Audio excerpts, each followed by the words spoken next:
What's up guys, Garrett here from Code the Web, and in this video we're going to be continuing our series on web design fundamentals, and in this particular video, which is part 2, we're going to be taking a look at size and contrast for our web design elements. Before we do get started, I have made another YouTube channel. It's called Motivate, and on that channel I like to talk about entrepreneurship, self-improvement, and leadership, which are passions of mine, as well as web design. So if you think you might be interested, link in the description, check that out. Also, I made a Code the Web Facebook group. You can join, free to join, anyone can join, it's open to the public.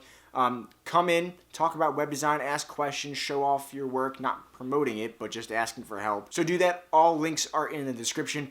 Hope to see you over on both my new channel and in the Facebook group. Today, like I said, we're going to be talking about size and contrast, which are essential and foundational elements or aspects of creating visual hierarchy. Now, visual hierarchy is extremely important because it allows us to tell a story in the way that we want it to be perceived. If we don't properly use visual hierarchy, we can create issues wherein they don't truly understand the meaning of what we're trying to tell them in the way that we want them to, which can be bad for A, your design goals, and B, conversion rates, because if you don't tell them your story properly, they won't really get it and might not buy or sign up for whatever you want them to do. Okay, so size. Every element will naturally have a size. It's just the amount of space that it will take up on your page. Now, bigger elements are perceived automatically to be more important, especially when paired with a smaller element. For example, we have an element on top that is much bigger. Then we have an element on the bottom that's a lot smaller. Now, aside from the fact that the bigger element is on top, and we're going to get to that in a second, it is going to be perceived as more important, because why would you make something that's not important bigger than what is important? So that's kind of just what people's minds will assume, and therefore they will assume that anything you make bigger is automatically of importance in some way, shape, or form. Elements of the same size will be perceived as being of equal importance or equal value. This also helps the mind to group them together. So in the last video, we had those squares, right? And they were all of the same size. And when the square was either in a horizontal alignment or in a vertical alignment, it was really easy to understand that they were probably related or grouped together in some way for some reason or another. Check this out. This isn't like a perfect representation because my rectangle drawing abilities are not what they used to be, but regardless, let's just assume that these two rectangles are of exactly the same size. Now, it's extremely easy for our brains to assume that they are not only grouped together, but related in some way and of equal importance. But remember how before I mentioned that despite the fact that the bigger element was on top, it would be viewed as being more important because it was bigger. Now, what if the bigger element was on the bottom? Now, this is where it gets a little interesting because here we have the smaller element on top.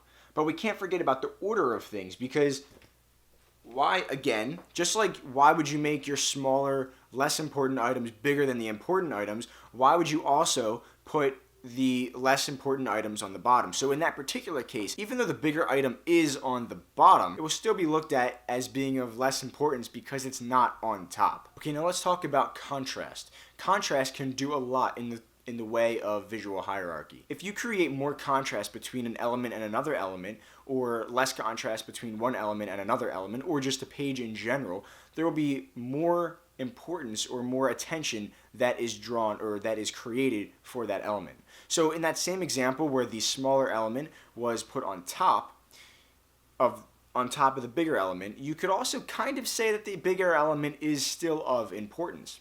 But what if we filled in or shaded in that smaller element? What then happens? In this case, not to say that the bigger element is not important, but your eye is automatically drawn to that element that is of a different color, or shaded in this case. Or in the case of your website, whatever has the most contrast. So things like your title, you can make them bold or underlined or something like that, and it will have more contrast, which ultimately will give the idea or perception of more importance than whatever is underneath it, which, if it's your title, is probably a good thing. In conclusion, you want to use size and contrast in tandem, together, to accomplish your design goals. Now, don't just make things bigger to make them bigger because you think that bigger means more important. Take, for example, a smartphone or a smartwatch, as are gaining popularity these days.